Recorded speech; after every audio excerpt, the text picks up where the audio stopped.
तो लोग गाइस, मैं हूं अमित और मैं आज आपके लिए फिर से एक सच्ची घटना लेकर आ चुका हूं। तो यह घटना हुई एक रामपुर गांव की। रामपुर गांव में एक ऐसी डायन रहती थी जो सभी लोगों को मार डालती थी।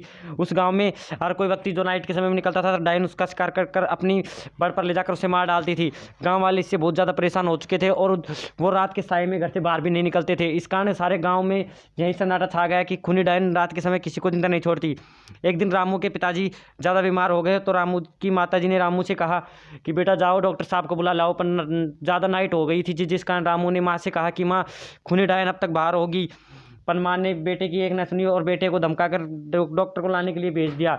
जब रामू अपना बैल लेकर घर से निकल पड़ा तो उसने बैल के टांगे पर लालटन टाक रखा था, जिस कारण उसकी आवाज़ थोड़ी ज़ोरों से सुनाई दे रही थी और बैलों की घंटी भी सुनाई दे रही थी।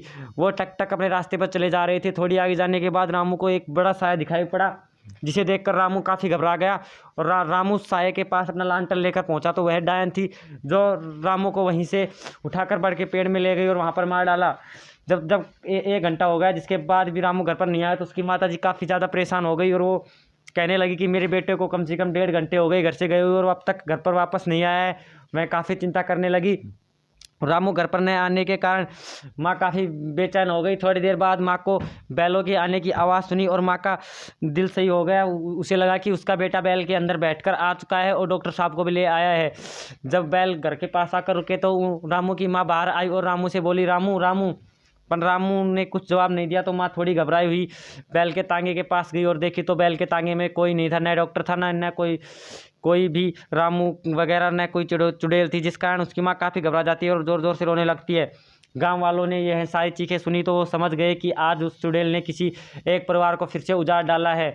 सारे गांव वाले शांत हो गए और सभी रात को तो घर पर सो गए। सुबह सब उठे तो सरपंच के पास पहुंचे और सरपंच के सामने ये बात होने लगी तो सभी गांव वालों ने कहा कि रामू का सारा परिवार मर गया है, उसकी माँ भी हार्ट अटैक से मारी गई, उसका पिताजी बीमारी से मारा गया और रामू मारा गया।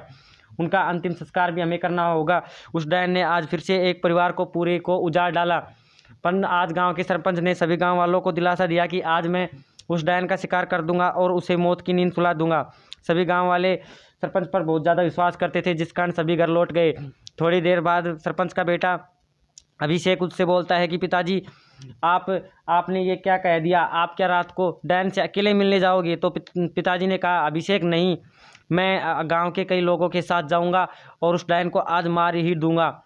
जब सरपंच नाइट के समय उस डायन के पास जाता है तो एक व्यक्ति जो अपाहिज था, जिसे सरपंच आगे करके रोड पर भेजता है, जिसकी बैसाखी की आवाज़ सभी गांव वालों को सुनाई दे रही थी।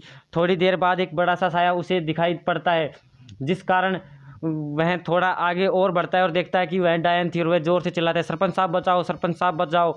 इतने में सरपंच सामने आ जाता है और सरपंच चुड़ैल से कहता है कि चुड़ैल तेरा ये ज़्यादा दिन नहीं टिकेगा, आज तेरे को मौत के घाट ही मैं सुला दूंगा। इतने में चुड़ैल बोलते बोलते इतने में सभी लोग चुड़ैल की साइड आने लगते हैं, मिसाल लेकर आग की।